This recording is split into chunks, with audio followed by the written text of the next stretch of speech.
Non. Voilà. Je suis deg, on voit pas mon t-shirt. Je le trouve trop beau. Je suis vraiment trop fan de ces boucles.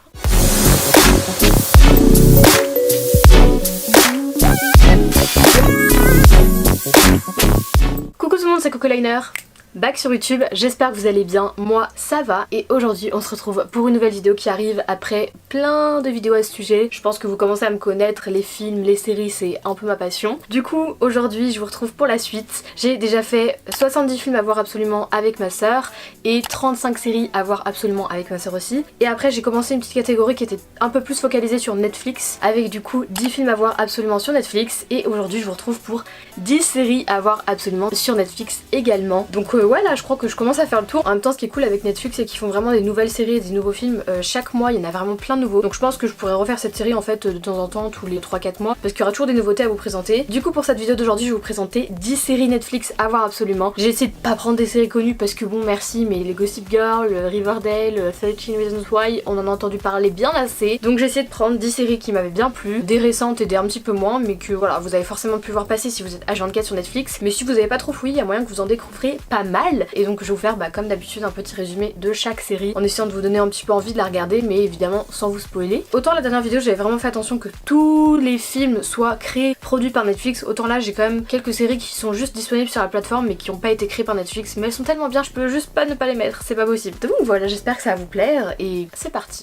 Donc on commence cette petite liste de séries avec une série française que j'ai beaucoup aimée, mais celle-là n'est pas non plus trop connue donc il y a moyen que vous l'aviez pas vue. C'est la série Plan Cœur. Ça parle d'une meuf qui s'appelle Elsa, c'est une meuf un peu gaffeuse qui est assez romantique et en fait elle s'est fait larguer par son mec et elle a grave du mal genre à s'en remettre. Et du coup on a ses deux meilleures amies qui sont genre extra, franchement je trouve elles jouent grave bien, qui vont essayer du coup de l'aider en trouvant une solution qui n'est pas forcément la bonne. C'est une de ses deux meilleures amies du coup qui va vraiment trouver l'idée. Ce rôle il est incarné par Sabrina Ouazani, genre qui est juste une actrice de ouf, genre vraiment je la kiffe trop. Elle m'a fait rire tout le long de la série, je crois que la série je l'ai re-regardée une deuxième fois juste pour elle. Du coup c'est sa meilleure amie en l'occurrence qui va trouver une idée assez farfelue je dois dire, parce qu'en fait elle veut essayer de lui redonner goût un peu à la vie, à l'amour et tout, et pas qu'à l'amour. Et du coup elles vont lui...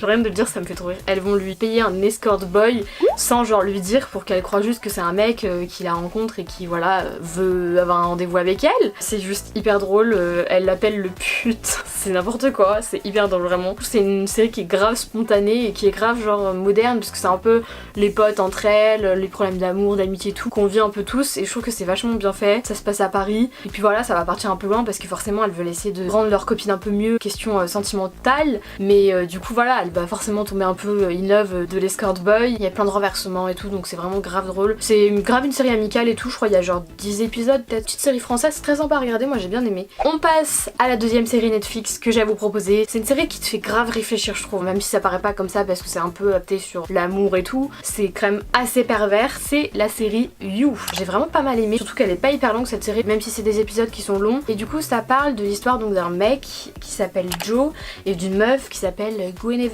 Beck, son surnom c'est Beck. Voilà, ils vont se rencontrer dans la librairie que tient Joe. En fait à partir du moment où il va croiser son regard, il va vraiment entretenir une véritable obsession envers cette meuf qui est donc une étudiante. Cette série est perverse à fond, il va finir par lui prendre son téléphone, le hacker, il va vraiment la contrôler à fond, il va la suivre partout, il va voir quel message elle reçoit de qui, il va vraiment la stalker. Cette expression est faite pour lui. On voit qu'il développe vraiment une obsession maladive pour elle puisque finalement il va vouloir écarter tous les obstacles qui vont se dresser entre eux deux, quitte à faire des choses pas très légale. Cette série elle est ouf mais elle fait aussi beaucoup réfléchir parce que genre faut vous dire les gars que c'est un peu dingue parce que le mec c'est un peu un malade mais c'est horrible parce que l'esprit humain a quand même un peu envie de les voir ensemble, c'est ça le pire. Et en même temps frère c'est un psychopathe donc non il faut qu'il soit pas avec elle. Donc je pense que ça fait pas mal réfléchir, j'aime bien. Cette série est bien jouée. Si vous avez vu Gossip Girl, celui qui jouait Dan c'est celui qui fait Joe donc ça fait hyper bizarre de voir le mec genre grave timide de Gossip Girl qui joue un putain de psychopathe genre. Et la meuf est magnifique. Je pense que vous devrez absolument voir si vous l'avez pas vu parce qu'elle est vraiment bien et elle est un peu angoissante mais en même temps c'est une histoire d'amour. Troisième série Netflix que je vais vous présenter qui est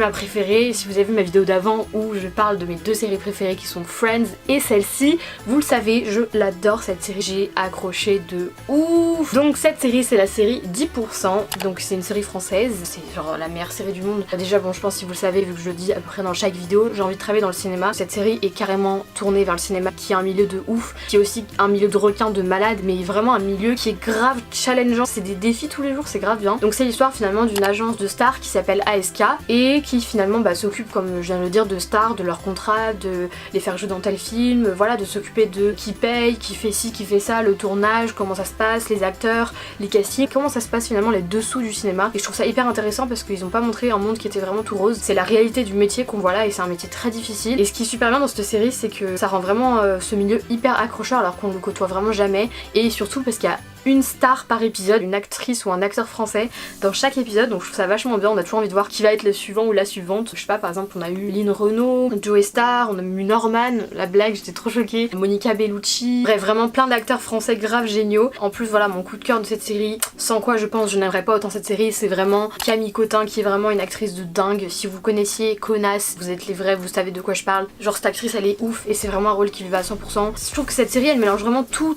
diverses personnalités, diverses sexualités, tout, faut la regarder. On a également du coup la vie des personnages qui est grave intéressante et au final on va vraiment s'attacher aux personnages de cette agence, donc c'est vraiment super bien, enfin vraiment cette série, ma vie. La série porte le nom 10% parce que un agent il prend 10% sur chaque contrat d'une star dont il s'occupe. On passe maintenant à la 4ème série Netflix à voir absolument, qui est également l'une de mes préférées. Elle est trop bien, mais par contre je trouve qu'elle est un peu sous-cotée, ou alors c'est que c'est que de mon point de vue, mais je trouve qu'on en entend jamais parler. Après c'est qu'elle est très sombre, peut-être que c'est un peu l'atmosphère que les gens n'aiment pas trop parce que c'est vraiment dark, genre as fuck. Donc je peux comprendre s'il y en a qui sont pas à fond dans cette ambiance là. C'est la série Sabrina, donc je crois que c'est The Chilling Adventures of Sabrina. Je pense qu'elle a pas mal de préjugés cette série parce que les gens pensaient que c'était vraiment un remake genre Sabrina qu'on regardait quand on était petit, genre où c'était un peu enfantin, genre le monde des bisounours, mais pas du tout, c'est l'inverse de ça. Cette série est trop bien. Après je vais vous expliquer un peu, c'est vrai que c'est un peu dark, il faut quand même que je le dise, c'est une ambiance très sombre, ça parle de magie mais aussi de magie noire et tout, mais en gros pour vous raconter l'histoire, c'est donc l'histoire d'une jeune fille qui s'appelle Sabrina Spellman, qui en fait le jour de ses 16 ans va devoir choisir entre deux mondes puisqu'elle est à moitié sorcière et à moitié du coup mortelle. Elle doit choisir du coup l'un des deux camps, finalement le chemin de la nuit ou le chemin de la lumière, je crois que c'est comme ça qu'ils disent en français. Finalement le problème qui va se poser en tout cas dans la saison 1, c'est que du coup elle va devoir un peu faire son choix parce que si elle va vers le chemin de la nuit qui fait qu'elle va conserver ses pouvoirs de sorcière, elle doit abandonner sa vie humaine où elle a tous ses amis, son amoureux et tout, et c'est un peu compliqué pour elle, sachant que si elle veut aller vers le chemin de la nuit, elle doit mettre son nom dans The Book of the Beast, le livre de la bête. Je sais pas les gars, je suis pas du tout la meuf, mais c'est que je regarde en VO, du coup j'essaie de traduire les mots qui sont importants en français. C'est le livre où elle doit mettre son nom si elle veut aller vers le chemin de la nuit, qui est en gros dirigé par le Dark Lord,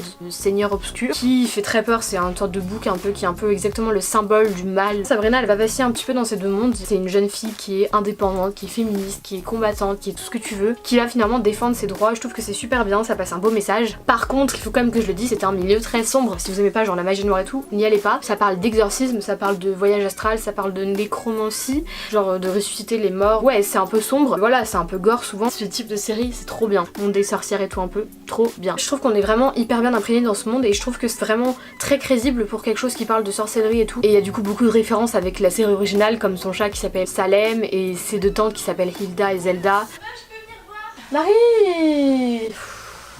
Ensuite du coup je vais vous parler de la série numéro 5 qui est la série Baby. Celle-là elle date un peu, je l'ai regardée quand même assez longtemps, Baby. C'est une série italienne qui parle en fait d'une jeune fille qui s'appelle Chiara, qui habite à Rome, qui est dans un lycée très privé, voilà, où en fait je pense que l'apparence compte beaucoup. L'image que les gens ont sur toi est très importante. Faut que tu traînes avec les bonnes personnes, que tu aies des bonnes notes, machin. Donc elle c'est une grande sportive qui est dans un lycée privé et finalement elle va se lier d'amitié avec une meuf qui s'appelle Ludovica, qui est un peu une rebelle, qui est vachement critiquée dans le lycée. Enfin elle a une mauvaise réputation on va dire, elle est pas très aimée du lycée. Et du coup finalement ces deux meufs que tout oppose vont devenir vraiment amies. C'est un peu pervers cette série parce que ça parle de l'histoire d'un peu du fait d'avoir une double vie avec un peu le côté parfait et tout lisse de l'extérieur que tu montres à tes parents, que tu montres au lycée, et la deuxième face qui est très obscure, composée d'insécurité, de peur et tout, genre où t'es pas bien, où elles ont des problèmes avec leurs amis et tout, le côté sentimental aussi qui joue beaucoup, où elles vont en boîte, elles sortent, elles font des trucs, elles vont même arriver à faire de mauvaises rencontres et après ça part un petit peu en bail chelou de prostitution où là j'ai moins kiffé. Mais voilà, ça montre un peu les deux côtés un peu que tu peux montrer avec une face un petit peu lisse et une face qui est vraiment obscure. Je trouve ça pas mal et ça parlait aussi un peu du milieu des jeunes et tout et je trouve que c'est bien.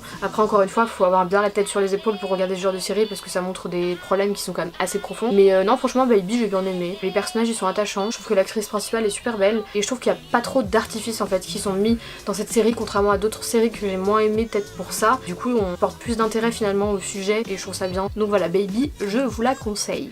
Ensuite on passe à la 6ème série, que celle-là j'ai beaucoup aimé également, qui s'appelle Sex Education. Il y a eu des milliers de teasers là-dessus, genre même sur Netflix ou partout. Je l'ai grave mal jugé cette série, j'ai genre vu un teaser, je me suis dit c'est quoi cette merde, ça parle du cul tout le temps, c'est juste des jeunes qui parlent de sexe et tout, je me disais ça avait pas l'air ouf, tu vois, il y a pas d'histoire, genre ça me plaisait pas. Et puis en fait un jour une pote m'a dit non mais si meuf regarde c'est hyper bien, je me suis dit bon ok, et j'ai regardé et en fait grave bien, j'étais choquée. C'est l'histoire d'un mec qui s'appelle Otis et qui a une mère qui est sexothérapeute, du coup il a grave honte de ça puisque sa mère a pas du tout de tabou concernant le sexe et tout, puisqu'elle aide des gens dans leur vie sexuelle. Donc ce mec est au lycée avec son pote et encore une fois il y a cette idée d'affronter le regard des autres, de s'assumer un minimum et tout. Bah lui il a du mal puisque c'est quelqu'un très renfermé, qui a un peu des problèmes, même dans sa vie intime il est un petit peu bloqué sur pas mal de trucs. Le fait qu'il ait une mère qui est sexothérapeute ça l'aide pas trop. Pour lui c'était finalement sa plus grande faiblesse. Il va l'utiliser comme une force vu qu'il va un peu monter un club avec une meuf qui s'appelle Maeve, que j'adore cette actrice, elle est magnifique, je l'adore. D'ailleurs les gars, petit aparté, si vous avez bien aimé Maeve et que vous avez regardé la série en VO, vous êtes les vrais, sachez que cette actrice est française. J'ai été choquée quand je l'ai appris, elle s'appelle Emma McKee. Vous avez vu comme elle parle, genre c'était un accent de malade british, c'était la petite parenthèse qui est terminée. Et donc il va monter un club avec cette meuf qui va être finalement un club de thérapie sexuelle finalement pour toutes les autres personnes du lycée, et finalement il va prendre de sa faiblesse une force énorme qui va être de pouvoir aider les gens, qui finalement a une façade qui est très propre, très lisse. Les gens les plus populaires, c'est eux-mêmes qui vont venir voir le mec en lui disant bah voilà j'ai des problèmes pour ci pour ça, et c'est vachement bien. Et évidemment il y a un petit peu d'autre côté, un petit peu amour et tout, puisque du coup Otis qui est un mec très gêné va un peu avoir des sentiments envers Maeve qui est très rebelle et qui est très libérée, qui fait ce qu'elle veut et tout, donc c'est un peu deux profils opposés. Je trouve que c'est intéressant et il y a vraiment une histoire derrière. Du coup moi qui pensais que c'était juste une série basée sur le sexe, bah c'est pas que ça, et je pense que c'est aussi pas mal des fois d'en parler parce que bah c'est un sujet intime certes, mais ça devrait pas être un sujet tabou. Donc voilà, Sex Education, je t'ai sous-estimé mais finalement tu es dans mon cœur aussi. On passe à la 7ème série Netflix que je vous conseille de voir et qui est Insatiable. Je sais même pas comment ça se dit en anglais. Insatiable. L'actrice principale qui est Debbie Ryan. Si vous aussi vous regardez Disney Channel avec Jessie, ma vie, rien que pour ça j'ai regardé la série avant même de savoir de quoi ça parlait. Ça parle d'une meuf qui était anciennement une meuf qui était très ronde et qui avait beaucoup de problèmes alimentaires. Elle s'appelle Patty, en français Patty, et qui finalement, après un problème qui est pas forcément super cool, va perdre beaucoup de poids et va devenir très mince, et du coup elle va finalement avoir une image qui est beaucoup plus redorée parce que malheureusement dans notre société quand t'es plus ronde tu peux être un petit peu jugée par les autres, hein, voilà. Et du coup franchement cette série elle est pas mal parce qu'elle parle un petit peu de la vengeance d'une ex grosse, enfin d'une ex meuf qui se sentait mal dans sa peau et qui était ronde, qui avait du mal à se faire sa place, et finalement maintenant qu'elle est mince elle va un petit peu jouer de ça et essayer un peu de se venger de toutes les insultes qu'on lui a fait, de tous les problèmes qu'elle a eu, et notamment un truc qui était les concours de beauté qu'elle ne pouvait pas faire soi-disant parce qu'elle était ronde. Du coup elle va essayer d'en faire avec une sorte de coach dont elle va d'ailleurs avoir un peu des sentiments pour lui, genre, alors que le mec genre il a 20 ans de plus qu'elle, et c'est assez sympa. Du coup ça parle encore une fois un peu du lycée mais avec cette histoire un petit peu de confiance en soi, d'image,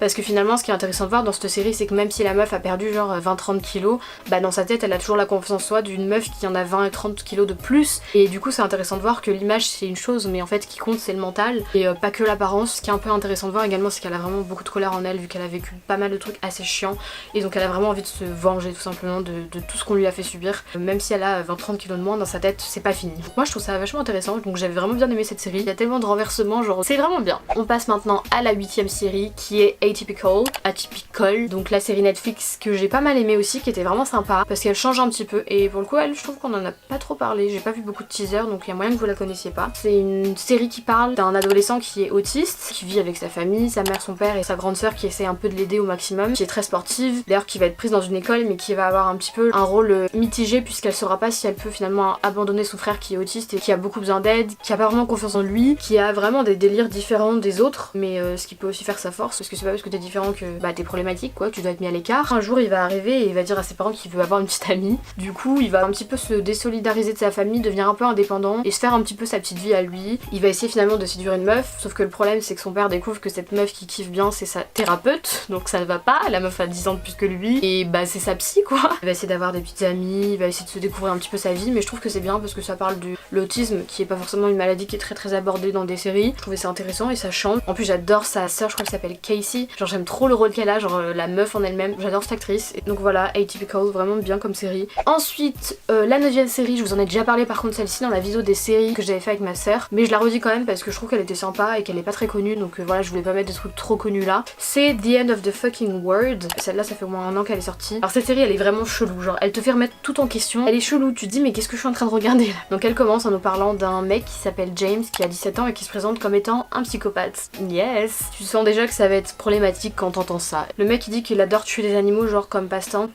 Il va rencontrer une meuf qui s'appelle Alyssa. Alyssa qui est donc également une lycéenne comme lui, qui est très rebelle, qui est assez drôle, qui se prend pas au sérieux en fait. Et en fait lui son but dans la vie c'est de trouver quelque chose de plus gros à tuer qu'un animal.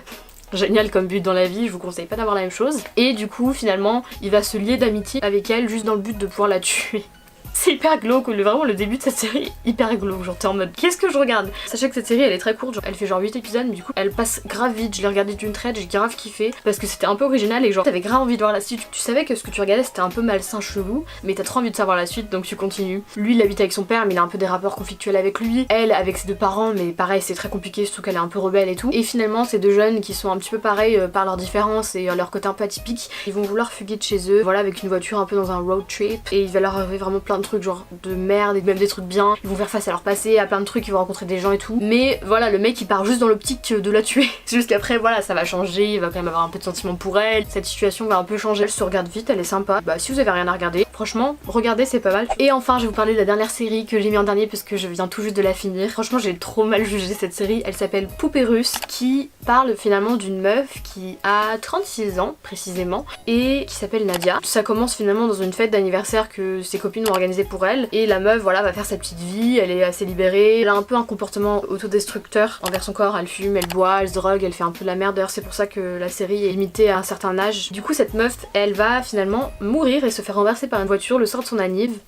C'est super. Et en fait elle va se réveiller, en fait reprendre place à la soirée où elle était quelques heures auparavant. Donc si vous avez compris en fait c'est une boucle temporelle qui est propre à beaucoup de séries et de films qui ont repris ça. C'est le fait que voilà on revive plein de fois la même journée, qu'on n'arrive pas à se sortir finalement de cette boucle temporelle. Et je pense que c'est aussi pour ça que je l'ai mal jugé parce que je me suis juste dit ouais ça va être une de ces séries en plus voilà où c'est la meuf qui meurt et qui fait que de se réveiller au même moment. On a compris, c'est bon. Et en fait bah je l'ai mal jugé, c'était bien avec la demande de ma pote. Si tu passes par la merci, effectivement cette série était pas mal. Et en fait voilà elle va essayer de voir qu'est-ce qui se passe, pourquoi elle revient à la vie, comment elle peut faire pour arrêter ça parce que c'est très compliqué. Et elle va rencontrer un mec au bout de quelques épisodes, hein, donc on l'apprend quand même plus tard mais c'est dans la bande-annonce donc je vous spoil pas, qui finalement est dans la même condition qu'elle. Ils vont se rendre compte qu'ils sont un petit peu liés tous les deux et ils vont essayer de voir voilà comment remédier à cette situation, à quel point ils sont liés dans leurs problèmes et c'est vraiment sympa. C'est surtout que le rôle de la meuf qui est énorme parce que c'est tellement atypique, genre t'as pas l'habitude de voir ça. La meuf elle s'en balèque de tout, elle vit sa vie, elle est indépendante, elle fume, elle boit, elle fait ce qu'elle veut en fait, elle fait ce qu'elle veut et elle est très drôle. Si vous avez vu Orange is the New Black, cette meuf est connue parce qu'elle a joué dedans et je trouve que ce rôle lui va à la perfection. Elle est vraiment hyper drôle, rien que dans sa